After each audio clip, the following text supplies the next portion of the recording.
June first week ಅಂದ್ರೆ 2ನೇ ತಾರೀಕಿಂದ 8ನೇ ತಾರೀಕು ತನಕ ನಂದು ಫಾಸ್ಟಿಂಗ್ ಹೆಂಗೆ ಆತಂದ್ರೆ ಅದ್ರೊಳಗೆ 2 ದಿನ ನಾನು ಫಾಸ್ಟಿಂಗ್ ಮಾಡೇನೆ 20 ತಾಸು. ಉಳಿದೆಲ್ಲ ದಿನ ನಂಗೆ ಫಾಸ್ಟಿಂಗ್ ಮಾಡೋಕ್ಕಾಗಿಲ್ಲ. So it went very bad ಅಂತ ಹೇಳ್ತಾನೆ. ಯಾಕಪ್ಪ ನಂಗೆ ಫಾಸ್ಟಿಂಗ್ ಮಾಡೋಕ್ಕಾಗಿಲ್ಲ ಅಂದ್ರೆ ಆ್ಯಕ್ಚುಲಿ ನನಗೆ ಪೀರಿಯಡ್ ಬರೋದಿತ್ತು. ಹೀಗಾಗಿ ಅದಕ್ಕಿಂತ ಮೊದಲು ನಂದು ಏನಂದ್ರೆ ಕ್ರೇವಿಂಗ್ಸ್ ಜಾಸ್ತಿ ಆಗಿ ಆ ಕ್ರೇವಿಂಗನ್ನು ಕಂಟ್ರೋಲ್ ಮಾಡೋಕ್ಕಾಗತ್ತಾಗಿತ್ತು. ಬಟ್ ಏಪ್ರಿಲ್ ಮತ್ತು ಮೇ ಮಂತ್ ಕಂಪೇರ್ ಮಾಡ್ರೆ ನನಗೆ ಆ್ಯಕ್ಚುಲಿ ಏನೂ ಅಂಥರದ್ದು ಭಾಳ ಕ್ರೇವಿಂಗ್ ಫೀಲ್ ಆಗಿಲ್ಲಾಗಿತ್ತು. ಮೇ ಮಂತಾಗ ನಾ 2 ದಿನ ನಾ ಫಾಸ್ಟಿಂಗ್ ಬ್ರೇಕ್ ಮಾಡಿದ್ನಿ. ಎದಕ್ಕಂದ್ರೆ ಇದ್ರ ಸಂಬಂಧನ ಅದು ಪೀರಿಯಡ್ ಬರೋ ಸಂಬಂಧನ ನಾ 2 ದಿನ ಫಾಸ್ಟಿಂಗ್ ಮಾಡೋಕ್ಕಾಗಿಲ್ಲಾಗಿತ್ತು. ಬಟ್ ಆದರೆ ನಾನು ಅಟ್ಲೀಸ್ಟ್ 18 ತಾಸರ ನಾನು ಫಾಸ್ಟಿಂಗ್ ಮಾಡಿದ್ದೆ. ಬಟ್ ಈ ಮಂತಾಗ ಹಂಗಾಗಿಲ್ಲ. ಈ ಸಲ ನಾ ಎಷ್ಟೇ ವಿಲ್ ಪವರ್ ಅಥವಾ ಗಟ್ಟಿ ಮನಸ್ಸು ಮಾಡ್ರೂ ನನಗೆ ಕಂಟ್ರೋಲ್ ಮಾಡೋಕ್ಕಾಗಿಲ್ಲ. ಇಂಥ ಹಶು ಅಂದ್ರೆ ಯಾವತ್ತೂ ಊಟನ ನೋಡಿಲ್ಲನೋ ಅನ್ನುವಂಗೆ ಅಷ್ಟು ಹಶು ಆಗತ್ತಿತ್ತು. ಸ್ಪೆಷಲಿ ಅದ್ರೊಳಗಂತೂ ಕಾರ್ಬೋಹೈಡ್ರೇಟ್ಸ್ ಮತ್ತು ಸ್ವೀಟ್ ಒಟ್ಟು ಶುಗರ್ ಇದ್ದದ್ದು ಏನಾರ ತಿನ್ಬೇಕು ಅಂಥೇಳಿ ಆ ಥರ ಭಾಳ ಕ್ರೇವಿಂಗ್ ಆಗತ್ತಿತ್ತು.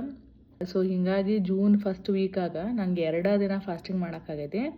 ಉಳಿದ ದಿನ ನಂಗೆ ಮಾಡೋಕ್ಕಾಗಿಲ್ಲ. ಆಮೇಲೆ ನನಗೆ ಆಲ್ರೆಡಿ ಗೊತ್ತೈತಿ ಇದ್ರ ಬಗ್ಗೆ. ಏನಂದ್ರೆ ನಾವು ಹೆಣ್ಮಕ್ಳಿಗೆ ನಮ್ಮ ಪೀರಿಯಡ್ ಬರೋಕ್ಕಿಂತ ಮುಂಚೆ ಅಥವಾ ಪೀರಿಯಡ್ ಬಂದಾಗನೂ ನಾವು ಒಮ್ಮೆ ಫಾಸ್ಟಿಂಗ್ ಮಾಡೋಕ್ಕಾಗಂಗಿಲ್ಲ. ಯಾಕಂದ್ರೆ ಹಾರ್ಮೋನಲ್ ಇಂಬ್ಯಾಲೆನ್ಸ್ ಆಗಿರ್ತೈತಿ. ಸೊ ನಾನು ಫಾಸ್ಟಿಂಗ್ ಮಾಡಬೇಕಂತ ಹೇಳಿ ಏನೂ ಫೋರ್ಸ್ ಮಾಡೋಕ್ಕೆ ಹೋಗಿಲ್ಲ. ಯಾಕಂದ್ರೆ ಇದು ಎವ್ರಿ ಮಂತ್ ಇದೇ ಥರನೇ ಇರೋದೇ ಇದೆ. ಆಮೇಲೆ ಈ ನಾ ಏನಾರ ಭಾಳ ಇನ್ನೂ ಜಾಸ್ತಿ ನಾನು ಭಾಳ ಫೋರ್ಸ್ ಮಾಡಿ ಇಲ್ಲ ನಾ ಫಾಸ್ಟಿಂಗ್ ಮಾಡಬೇಕಂತಿದ್ರೆ ನಂಗೆ ಭಾಳ ಒಂಥರ ಸ್ಟ್ರೆಸ್ ಆಕ್ಕತಿ. ಆಮೇಲೆ ನಮ್ಮ ಮನ್ಯಾಗ ಹುಡುಗರು ಅದಾರ, ಹೀಗಾಗಿ ಅವ್ರ ಮೇಲೆ ಸುಮ್ಮ ಸಿಟ್ಟು ಮಾಡೋದು ಮತ್ತು ಹೀಗೆಲ್ಲ ಚಾಲೂ ಆಕೈತೆ ನನಗೆ. ಅದಕ್ಕಾಗಿ ನಾ ಅದನ್ನು ಅವಾಯ್ಡ್ ಮಾಡೋಕೆ ನಾ ಕಂಪ್ಲೀಟ್ಲಿ ಫಾಸ್ಟಿಂಗ್ ನಾ ಮಾಡೋಕ್ಕೆ ಹೋಗಿಲ್ಲ.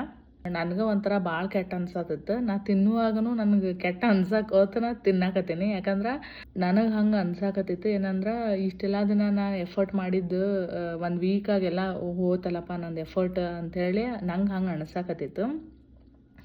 ಯಾಕಂದ್ರೆ ಆ ಟೈಮಿಗೆ ಭಾಳ ಒಂಥರ ಮೈ ಕೆಟ್ಟ ಒಜ್ಜಾಗಿ, ಆಮೇಲೆ ಮುಖ ಎಲ್ಲ ದಪ್ಪಾಗಿ ಒಂಥರ ಜಾಸ್ತಿ ಏನಂದ್ರೆ ಮೈ ಒಜ್ಜಾದಂಗಾಗಿ ಒಂಥರ ಭಾಳ ನನಗೆ ಒಂಥರ ತ್ರಾಸ ಅನ್ಸತ್ತಿತ್ತು. ಇದು ಏನಂದ್ರೆ ಇದು ಎಲ್ಲ ಹೆಣ್ಮಕ್ಳಿಗೆ ಇದು ನ್ಯಾಚುರಲ್ ಪ್ರೋಸೆಸ್ ಇದೆ. ಸೊ ಅದಕ್ಕಾಗಿ ಇದು as a part of life ಇದು. ಯಾಕಂದರೆ ಇದು 1 ತಿಂಗಳು ಆಗಾಕತ್ತೈತಿ ಮತ್ತು ನೆಕ್ಸ್ಟ್ ಮಂತ್ ಇದು ನಮ್ಗೆ ಎಕ್ಸ್ಪೀರಿಯನ್ಸ್ ಆಗಂಗಿಲ್ಲ ಅಂತ ಹೇಳಕ್ಕೆ ಬರೋಂಗಿಲ್ಲ. ಸೊ ಇದು ನಮ್ಗೆ ಹೆಂಗೆ ಅನುಕೂಲ ಬರ್ತೈತಿ ಹಂಗೆ ತೊಗೊಂಡು ಹೋಗ್ಬೇಕು. ನಾ ಇದಕ್ಕಿಂತ ಮೊದಲು ಒಂದು ವಿಡಿಯೋದಾಗ ಹೇಳಿನೇನಂದ್ರೆ 1 ವಾರ ಇಲ್ಲ ಅಂತ ಇಟ್ಕೊಂಡ್ಬಿಡ್ರಿ. ನಮ್ಗೆ ಫಾಸ್ಟಿಂಗ್ ಮಾಡೋದಿದ್ರೆ 1 ವಾರ ನಮ್ಗೆ ಇಲ್ಲ ಫಾಸ್ಟಿಂಗ್ ಅಂಥೇಳಿ ಇಟ್ಕೊಂಡ್ಬಿಡೋದು. ಸೊ ಮತ್ತು ಇನ್ನೊಂದು ನನಗೆ ಏನು ನಾ ಸಮಾಧಾನ ಹೇಳ್ಕೊಂಡೆ ಅಂದ್ರೆ ನಾನು ಏಪ್ರಿಲ್ ಮೇ ಮಂತ್ 2 ಮಂತ್ ನಾ ಚಲೋ ಫಾಸ್ಟಿಂಗ್ ಮಾಡಿದ್ನಿ. ಹೀಗಾಗಿ ಇದು 1 ವೀಕ್ ಬ್ರೇಕ್ ತೊಗೊಂಡು ಫಾಸ್ಟಿಂಗಿಂದ ಅಂಥೇಳಿ ನನ್ನ ಮನ್ಸಿಗೆ ನಾ ಸಮಾಧಾನ ಮಾಡ್ಕೊಂಡೆ. ಯಾಕಂದ್ರೆ ನಾ ಯೂಶ್ವಲಿ ಚೀಟ್ ಡೇಸ್ ಅವೆಲ್ಲ ಮಾಡೋಂಗಿಲ್ಲ. ಯಾಕಂದ್ರೆ ಮೊದಲು ಆಲ್ರೆಡಿ ನಮ್ಗೆ ಚೀಟ್ ಮಾಡ್ಕೊಂಡ್ಬಿಟ್ಟೇವಿ ಮೈ ಬರ್ಸ್ಕೊಂಡು. ಮತ್ತು ಹೊಸ ಚೀಟ್ ಡೇಸ್ ನಂಗೆ ಮಾಡೋಕ್ಕೆ ಮನಸ್ಸಿಲ್ಲ. ಸೊ ಅದಕ್ಕೆ ನಾ ಇವನ್ನ ಏನು ಈ ದಿನದಾಗ ನಂಗೆ ಫಾಸ್ಟಿಂಗ್ ಮಾಡೋಕ್ಕೆ ಒಟ್ಟು ಆಗಲಿಲ್ಲ. ಸೊ ಅವನ್ನ ನಾ ಚೀಟ್ ಡೇಸ್ ಅಂತ ಹೇಳಿ ತಿಳ್ಕೊಂಡೆ, ಅಥವಾ ಬ್ರೇಕ್ ಫ್ರಮ್ ಫಾಸ್ಟಿಂಗ್ ಅಂತ ಹೇಳಿ ತಿಳ್ಕೊಂಡು ಒಂಥರ ನನಗೆ ನಾನು ಏನಂದ್ರೆ ಸಮಾಧಾನ ಮಾಡ್ಕೊಂಡೆ. ಆಮೇಲೆ ಇನ್ನೊಂದೇನು ನಾ ಭಾಳ ಶಾನ್ಯಾತನ ಮಾಡ್ನಂದ್ರೆ ಈ ವಾರದೊಳಗೆ 2 ದಿನ ನಾವು ನಮ್ಮ ಫ್ರೆಂಡ್ ಮನೆಗೆ ಊಟಕ್ಕೆ ಹೋಗೋದಿತ್ತು. ಸೊ ಅವು 2 ಏನಂದ್ರೆ ರಾತ್ರಿ ಹೊತ್ತಿಗೆ ಊಟಕ್ಕೆ ಹೋಗೋದಿತ್ತು. ಸೊ ಅದಕ್ಕೆ ನಾನು ಇದೇ ವೀಕ್ ಒಳಗೆ ನಾವು ಅವ್ರನ್ನ ಪ್ಲ್ಯಾನ್ ಮಾಡಿ ಇದೇ ವೀಕ್ ಒಳಗೆ ನಾವು ಹೋದ್ವಿ. ಸೊ ಫ್ರೈಡೇ ಮತ್ತು ಸಂಡೇ 2 ದಿನಾನೂ ನಾವು ಒಂದೇ ಹೊತ್ತು ಉಣ್ಣಕ್ಕೆ ಹಾಕಿಲಾಗಿತ್ತು. ಯಾಕಂದ್ರೆ ನಾನು ಅವತ್ತು ಅವ್ರ ಮನೆಗೆ ಊಟಕ್ಕೆ ಹೋಗೋದ್ರಿಂದ ಸೊ 2 ಹೊತ್ತು ಊಟ ನಾ ಮಾಡಬೇಕಾಗಿತ್ತು.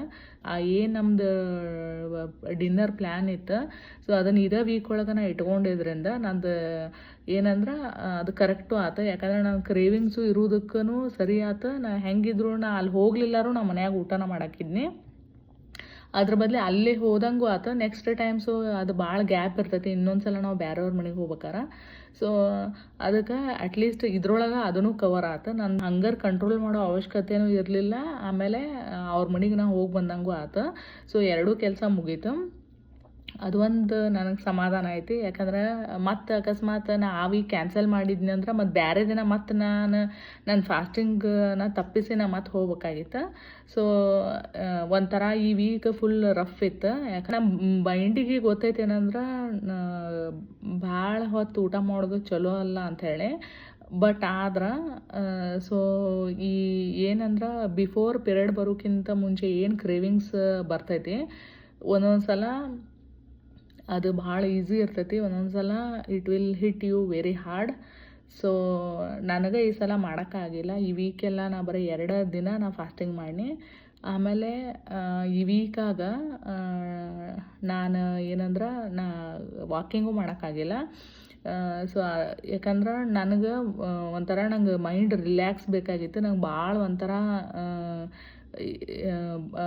ಎಕ್ಸಾಸ್ಷನ್ ಮಾಡ್ಕೋದು ಬ್ಯಾಡಾಗಿತ್ತು ಬಾಡಿಗೆ. ಸೊ ನಾ ನನಗೇನು ಕಂಫರ್ಟ್ ಅನ್ಸೈತಿ ನಾ ಅದನ್ನು ಮಾಡೀನಿ. ಯಾಕಂದ್ರೆ ಆಲ್ರೆಡಿ ನಾನು ಏನಂದ್ರೆ ಭಾಳಷ್ಟು ತಿನ್ನಕತ್ತಿದ್ನಿ. ಇಡೀ ದಿನಾನು ನಾ ಕಂಪ್ಲೀಟಾಗಿ ಸಣ್ಣ ಹುಡುಗರಂಗೆ ನಾ ಕಂಟಿನ್ಯೂಸ್ ತಿನ್ಕೋತ ಇದ್ನಿ. ಯಾಕಂದ್ರೆ ಏನು ತಿಂದರೂ ಹೊಟ್ಟೆ ತುಂಬ ಹೊಲ್ತಾಗಿತ್ತು.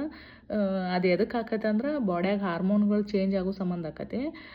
ಸೊ ಅದಕ್ಕೆ ಮತ್ತು ನಾ ಅದ್ರಾಗ ಮತ್ತು ವಾಕಿಂಗ್ನ ಮಾಡ್ರೆ ಇನ್ನೂ ಜಾಸ್ತಿ ನನಗೆ ಹೊಟ್ಟೆ ಹಸಿವು ಕಂಟ್ರೋಲ್ ಮಾಡೋಕ್ಕೂ ಆಗ್ತಿಲ್ಲಾಗಿತ್ತು. ಹೀಗಾಗಿ ನಾವು ವಾಕಿಂಗ್ ಹೋಗಲಿಲ್ಲ. ಮತ್ತು ನನಗೂ ಒಂಥರ ಅಷ್ಟು ಇಂಟ್ರೆಸ್ಟು ಬರುವತ್ತಾಗಿತ್ತು ವಾಕಿಂಗ್ ಮಾಡೋಕೆ. ಅದಕ್ಕೆ ಇರಲಿ ನನ್ನ ಸ್ಟ್ರೆಸ್ಸರ ಕಡಿಮೆ ಇಟ್ಕೊಳ್ಳೋನು ಈ ವೀಕ್ ಅಂಥೇಳಿ ನಾನು ಮಾಡೋಕ್ಕೆ ಹೋಗಿಲ್ಲ.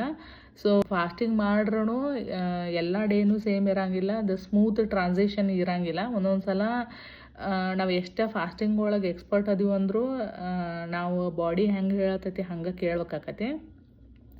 ಸೊ ಈ ವೀಕದ್ದು ಇದು ಅಪ್ಡೇಟ. ಸೊ ನೆಕ್ಸ್ಟ್ ವೀಕ್ ಮತ್ತೆ ನಿಮ್ಗೆ ಅಪ್ಡೇಟ್ ಕೊಡ್ತಾನೆ. ಈ ವಿಡಿಯೋ ನಿಮ್ಗೆ ಲೈಕ್ ಆದ್ರೆ ಈ ಚಾನಲ್ಗೆ ಸಬ್ಸ್ಕ್ರೈಬ್ ಮಾಡಿರಿ ಮತ್ತು ನಿಮ್ಮ ಫ್ರೆಂಡ್ ಜೋಡಿ ಶೇರ್ ಮಾಡಿರಿ. ಜಾಸ್ತಿ ಸಬ್ಸ್ಕ್ರೈಬರ್ ಆದ್ರೆ ನನಗೂ ಹುರ್ಗ್ ಬರ್ತೈತಿ ವಿಡಿಯೋ ಹೆಚ್ಚು ಮಾಡೋಕೆ. Thank you.